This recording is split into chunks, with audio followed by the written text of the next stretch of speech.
Bari ku rukiko rw'ibanze rwa Nyamirambo turi kubera umugabo hano akaba yararimo imbere nawe ndetse no munyamakuru mugenzi wacu muramuzi n'umusesenguzi kabuhariwe tugaye ikaze umusa. Urakoze cyane Sando. Umeze gute? Sawa cyane. Urongeye twibutse amazina yawe nubwo utari umushyitsi. Nitwa Jehome Munyentwari ndi umunyamakuru wa ITV Rwanda kandi dukorana neza na Gasaro TV birumvikana. Gasaro TV. Hanyuma jero navuga reka twihutishe ibintu hano twari ku rukiko rw'ibanze kuva ku isaha ya 3:30 urubanza rwa Kazungu cyangwa se Sebanane Eric rwari ruteganyijwe ku isaha ya 3 ariko rwajemo navuga imbogamizi aho yageze hano ku rukiko ubwo ni mu masaha 4 zirenga. Ubundi bwa mbere na mbere urubanza urwakiriye gute? Ubundi urubanza ko ngiye nk'umunyamakuru nwakiriye uko umucamanza aruciye kuko n'ubundi ntabwo rubaye rurasubitswe kubw'impamvu zumvikana zigiteganywa n'amategeko kuba bwana Kazungu aburana atunganiwe n'uburenganzira bwe ndakuka keretse iyo yemeye ko aza kuburana yiburanira atunganiwe icyo gihe nibwo ashobora gukomeza urubanza ariko iyo agaragaje imbogamizi nk'iyo ngiyo yo kuba atunganiwe amategeko arabimwemerera urubanza rukaba rusubitswe.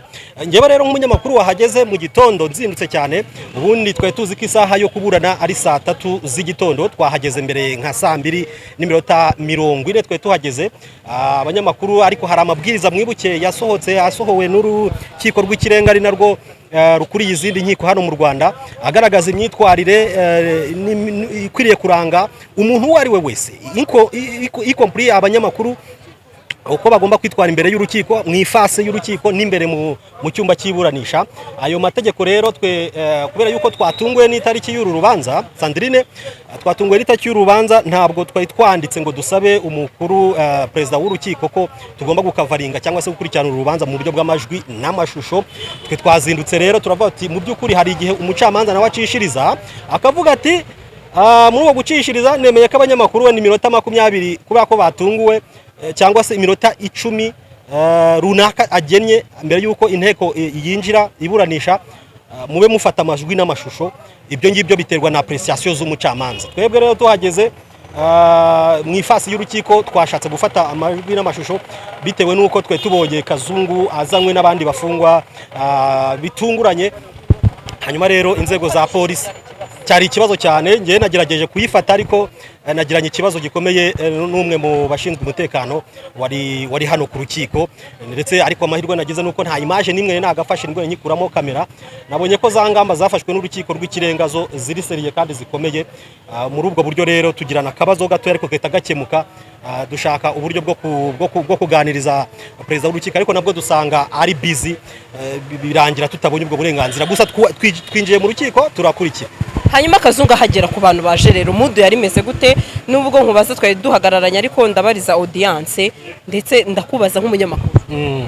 Abantu bari benshi ariko benshi bari biganjemo abo mu muryango wa Kazungu abo mu muryango wa Murekeyiteto Suzana nyakwigendera abo nibo biganjemo barimo abagore n'abagabo n'abasaza be ndumva bari barimo. Hanyuma rero batungurwa no kubona Kazungu ikintu cyabatunguye cyane ukubona Kazungu ari wa wundi ahubwo akeye cyane kuko byagaragaye mu marangamutima yabo. Noneho yari yambaye agapira kanditseho gashushanyijeho Bikira Mariya imbere n'inyuma bagaragaza ko batishimiye kuba umuntu ukekwaho bararira bamwe ngo bahahamutse nubwo nge ntababonye ushobora kuba hari twe duhagaranye warize kuho ashadangije ati reka nirukanke nanjye atangirana. Yego ubwo harimo umwe musaza wa Murekeyiteto wagaragaje amarangamutima hafi we yanavuze ko ashaka kwikonsantara ngahita yakoresheje imvugo ngo ndumva gende mwambare. Ibyo rero nabyo byaba ari sabotage mu ifase y'urukiko.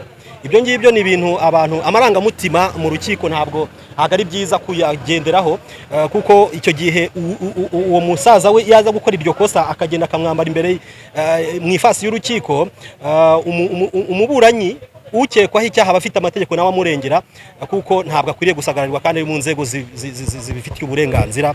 Icyo gihe nawe yari kuba akoze icyaha gishobora guhita gihanirwa n'amategeko ako kanya. Hanyuma amakuru yandi nuko nabwiwe na mu muryango wa hafi wa nyakwigendera ati twababaye uriya mushinyaguzi gusa, aho twamubwiraga mu idirishya ngo waraduhemukiye ndetse uhemukira n'abana bawe, mu majeste ati njyewe ndarengana, ati ntabwo ari njye wabikoze, ndetse ngakaniriza imbere mu rukiko. Ibyo byo byakiriye gute Jero? Yego, yirishije yagaragaje emosiyo cyangwa se agerageza gutera amarangamutima inteko iburanisha, ariko n'ubundi rubanza ntirwari rwagatangiye. Nabo hanze mu madirishya babonye ko bari benshi, bamwe bicaye muri sare, abandi bajya inyuma y'idirishya batangira nabwo ubwo navuga ko yari ukuderanja inteko iburanisha, kubera ko uri mu idirishya, ubundi iyo ageze mu ifasi y'urukiko bukwiriye gukurikira gusa. Aho ngaho rero Kazungu kuba yahakanye, agerageza gukoresha amajeste agaragaza ko atari we wishe umugore we, birumvikana kubera yuko we aracyakekwaho, nta n'uramushinja, nta bimenyetso biragaragazwa, urubanza ntiruratangira, akiserere ntiruratangira, ruracyari mu ifungwa n'ifungurwa, detention.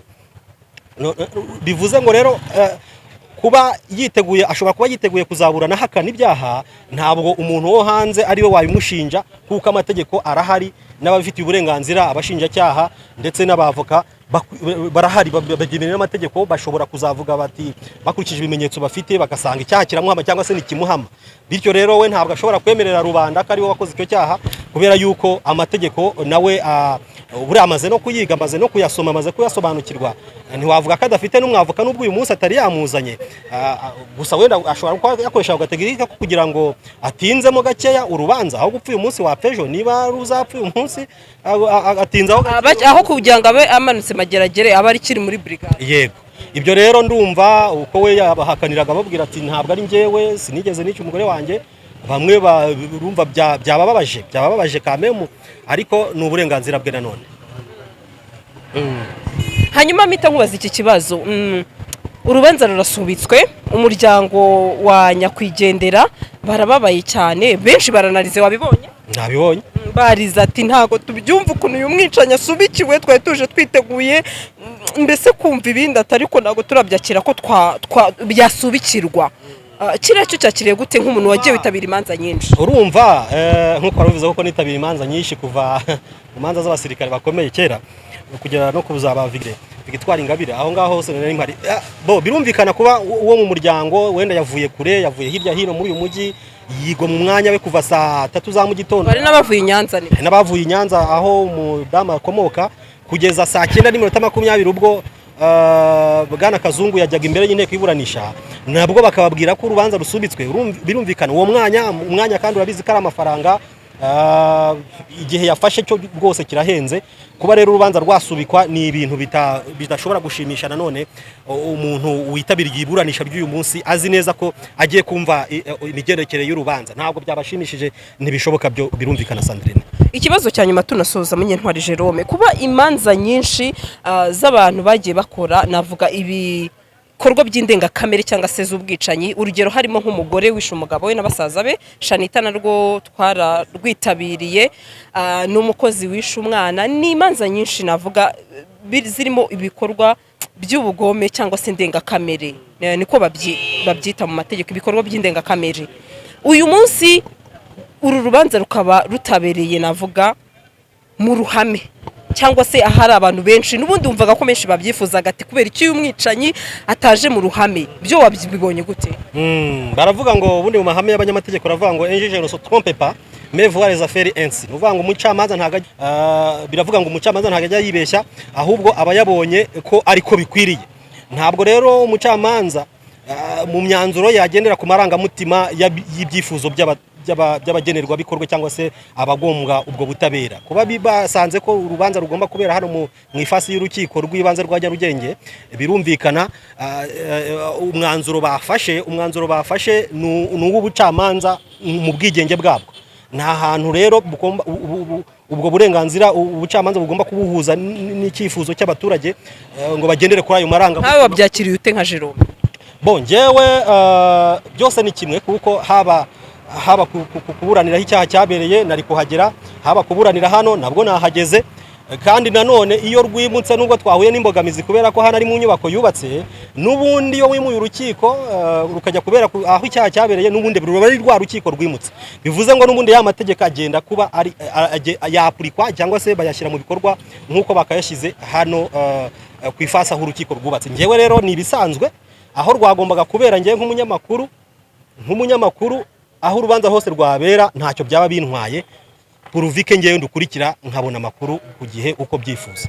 Jerome Munyentwari urakoze cyane, reka mvuge ngo naho ubutaha tuzabagezaho n'ubundi ano makuru mu cyumweru gitaha ahazagaruka. Mukomeze kubana na Gasaro TV na ITV Rwanda. Turabashimiye ku bw'ubufatanye bw'ibigo byombi kandi bukomeze.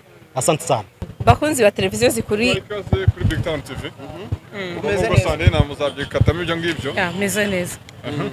Hano kuva mu gitondo kugeza ano masaha hari inshuti abo mu muryango ba nyakwigendera Suzana, ngira ngo natwe twaje gukurikirana urubanza nubwo barusubitse. Mu byakiriye gute kuva mu gitondo turi hano uko bigenze? Ntago navuga ko tubyakiriye neza, ntago navuga ko tubyakiriye nabi, kuko bigendeye ku mategeko. Uruhande rumwe ni byiza ko bigendeye ku mategeko, mu rundi ruhande ntago twebwe twabyakiriye neza nk'abantu bari bazindutse baje muri urwo rubanza. Nabonye muvuga ko hari ngo umugabo winjiye munini ngo agira ibyo amwongorera, ngo ari we wanabaye intandaro yo kugira ngo asubikishe. Oya, ntago namenye ibyo bavuganye, ariko habura nk'abantu babiri ngo agerweho, kuko ubonye ko nawe wari uri hari aburanye bwa nyuma, niwe ubashijwe bwa nyuma. Habura nk'abantu babiri ngo agerweho, hari umugabo winjiye araza aramwongorera, ariko ntago navuga ngo yamubwiye iki ngiki. Wari witeze icyo woza mu rubanza?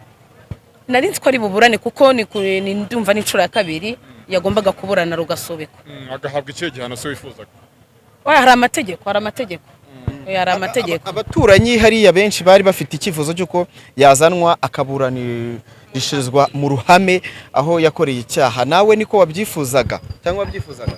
Akenshi dukunda kubona abantu bakoze ibyaha by'indengakamere nka biriya bakunda kubaburanishiriza mu ruhame, ariko kuri iyi nshuro sinzi uko babigenje kugira ngo uriya aburanire ahangaha, ariko hari igihe usanga wenda ariko amategeko abiteganya. So abo nagiye numva hirya no hino, abenshi bumvaga bifuza yuko yakabaye yaraje kuburanira hariya aho yakoreye icyaha, ariko ibintu byose bigira amategeko. Hanyuma amakuru twumvishe nka twe duhari nuko bamwe mu muryango wa nyakwigendera bamubazaga cyangwa se bamubwiraga ati waraduhemukiye cyane, nawe akiriza ati reka ngewe ibyo bintu koko mwabyakiriye gute? Umuntu akaba yavutse undi buzima hanyuma yarangiza akijijisha cyangwa se akiriza. So ntago nigeze numva icyo yasubije kuri abo bantu, ariko urabyumva nawe habaho ni emotion umuntu aba afite kubona umuntu wamwiciye kuriya Ben Karakageni. Ni emotion ziba zabafasha, ariko ntago nabonye wenda wasubiza. Ariko icyo nabonye hari umuntu umwe wagerageje kumubwira ati ibintu wakoze wahemukiye abana bawe. Niwe nabonye gusa, ariko abandi sinababonye. Yagerageje kumusubiza akoresheje amageste, kuko hari mu kirahure ntago byari byemeye ko abantu binjira ataragerwa wabo. Ngira ngo mwabibonye hinjiraga umuntu ujyanye n'ugiye kuburana. Niba ari umuntu wawe uri kuburana nibwo wemererwaga, bwo mu gihe atarajya urababyajwe kumubwira, ariko ntago nabonye avuga. Nabonye akora geste zigaragaza yuko atari we wamwishe. Uko nabibonye benshi bo mu muryango ngira ngo wa nyakwigendera bakimubona amarangamutima n'undi yaje hafi no kurira. Harimo nabirukanse babonye imodoka cyangwa babonye aje. Ni ya emotion yo kubona umuntu yarisha umuntu kuriya, warangiza ukongera kumubona ari maragenda kuriya. ntago byakira. Wari witabiriye urubanza mu buhe buryo? Nande jewe naje nk'umushuti wa nyakwigendera, twarakoranaga. Hanyuma tugiye kureba nk'uko bivuze, ni nk'iyahamuka abantu bagize kongera kubona umuntu wakoze kiriya kintu ukamubona imbere yawe, ugira ihahamuka bikomeye cyane. hari umupira yaje yambaye uriho ishusho twavuga niba ari Yesu nayo Bikira Mariya, ngena bireberaga kure. Abantu benshi bati iriya shitani iratinyuka ikambara umubyeyi Bikira Mariya, ndetse ni naho nabonye benshi bahita barira ati ntago iriya shitani yagakwiye kuba yambaye n'umupira uriho Bikira Mariya. We wabyakire gute? Ibintu ngewe bya Bikira Mariya ntago mbyemera kubera imyemerere y'idini ryanjye. So nyeka ko arafunze, ntago yagiye hanze ngo ajye gucagura uriya mwenda. Nkurikije n'amafoto twabonye bamufata ntago ari iriya myenda yari yambaye. So abayimuzaniye nyeka ko ari bo bagize choice yo guhitamo uwo mwenda. Nibyo ari mu maboko y'ubutabera. Murifuza ko mwahabwa ubuhe butabera kugira ngo byibuza binatanga isomo no ku bandi? Njyewe ndabivuga nk'inshuti ya nyakwigendera, ndabivuga nk'umunyarwanda, ndabivuga ngendeye ku cyaha yakoze. Numva leta yarenganura umuryango wa Suzana kuko barababaye cyane. Abana urebye ubuzima babayemo, ukareba nabo urupfu yamwishe, ukareba n'igihe yaratayiminze kugira ngo abababaze, kuko muri ibi bihe n'ubundi ntabwo bari mu bihe byoroshye. Ejo bundi tuzajya n'Inyanza kwibuka, so ngira ngo ni ukurenganura famiye ye. Nk'inshuti ye waba uzi ubuzima abana aho baherereye? Ntabwo nakomeje gukurikirana, ariko hari uwo babahaye akimara gupfa nimero kariho bari, ariko ubu ntabwo nakomeje kubikurikirana. Ni kwa musaza wa Suzana niho yarari. nk'inshuti ye wasobanura ute abanyarwanda Suzana nk'inshuti yawe? Suzana ngira ngo ibijyanye na Suzana byaracicikanye cyane, abantu baramumenye cyane, gusa njyewe nagiye nkurikirana ibyo abantu bagiye bavuga ku giti cyanjye, mbona ntabwo ari byiza kuba umuntu ashishikarizwa kumenya ubuzima umuntu yarabanyemo n'undi ngo uhagarare wumve ko umuntu yari afite amakosa n'iki, ahubwo ugomba kwibaza se wowe numfa bazasigara bakuvuga iki. So gusa uko nari imuzi nk'inshuti yanjye, ndabizi neza ko ntabwo buri muntu wese agira uko avugira umuntu. Hari n'uvugira akazungu, ngira ngo mwarabibonye, harimo abo nabonye bavuga ngo umugore yarikira. No, niba yari ikirara se uhitamo kumwica. Uko ngewe nari imuzi ubuzima nabanyemo nawe n'abandi bantu bagiye batandukanye, ngira ngo mwarabonye abamushyinguye ntabwo ari famiye ye, kuko famiye ye ni bake cyane basigaye. Yari umuntu uzi kubana n'abantu. Hanyuma kuba mu rukiko hatagaragaye bamwe mu muryango we, byibuze ibyo mwabyakiriye gute, aho benshi bavugaga ko byibuze nabyo bitatanga isura nziza? Ntabwo byatubanye ikibazo, kuko no mu gihe cyo gukura iciriyo ntabwo baje. Ni ibintu twamaze kwakira ko batagomba kuza. Yes, no gushyingura bagaragayemo igice gitoya. So kuba rero uyu munsi bataje, nge ntabwo byanunguye, ko n'ubundi dukurikiriye ntibigeze baza, ntabwo bahageze. Twaragerageje ko bahaza ariko ntibaje, ariko ubwo bafite impamvu. Gira ubutumwa uha abandi bose bandika ibitekerezo cyangwa se komenti bavuga wa mugani nyakwigendera mu buryo butari bwiza, kandi wa mugani umwanzuro urambye niba unaniranwe n'umuntu hari amategeko mwagakwiye gutandukana no kujya mu butso ubuzima. Ngira ngo buri muntu buriya mu buzima bwagira imyumvire ye cyangwa akagira uko atwara ibintu bye. Sinibaza uburyo nyine umuntu agomba kubana n'umuntu nabi.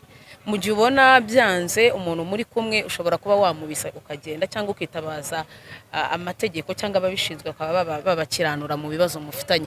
So ibijyanye na komenti ku rupfu rw'uriya nabivuzeho, navuze ngo niba wowe ubona ko ikintu kikuraje inshinga ari ukumenya uko umugore yarabanye n'umugabo, yego nabyo ni byiza kuko bishobora kukubera, ushobora gukuramo nuza isomo rituma umenya ukuri bubane n'uwawe. Ikintu cya mbere ni uko aho gushishikarizwa no kumenya ibintu nka biriya, wamenya ibyawe nawe n'upfa icyo bazakuvuga. Twaganiraga nande icyo umuntu yavuga mbere yuko tuvuga ibyo ngibyo, umuntu yakibaza ngo niba bamwe mu bakuru b'imiryango cyangwa se bo mu muryango wishe ubwo naho ku muryango wa Kazungu batitabira ibikorwa birimo by'urukiko, birimo byo gushyingura, byo ni ubuhe butumwa? Si ubufatanyacyaha? Harimo umwe twahuye yo gukurikira iyo atubwira yuko batameze neza mu mubiri wabo, kuko bafite ubwoba yuko famiye ya Suzana yabica, uko nabo bishe mushiki wabo. So unyeka ko ariyo mpamvu rero kwihorera kwa nambuze ijambo nkoresha, nyeka ko ariyo mpamvu batitabira ibikorwa bazi ko birimo famiye ya Suzana. Hifuzwe ko uru rubanza rubera mu ruhame aho icyaha cyabereye, abaturage twaganiriye barabyifuje cyane. Wakiriye ute kuba rwabereye mu rukiko hano? Ubu ngubu kugeza ubu ngubu ntabwo mbona ko rwabaye, gusa byari kuba byiza iyo barujyana aho yakoreye icyaha, ariko ni nk'uko nabivuzeho hari amategeko agenga buri kimwe cyose, nkeka ko ariyo bagendeho babizana ahangaha.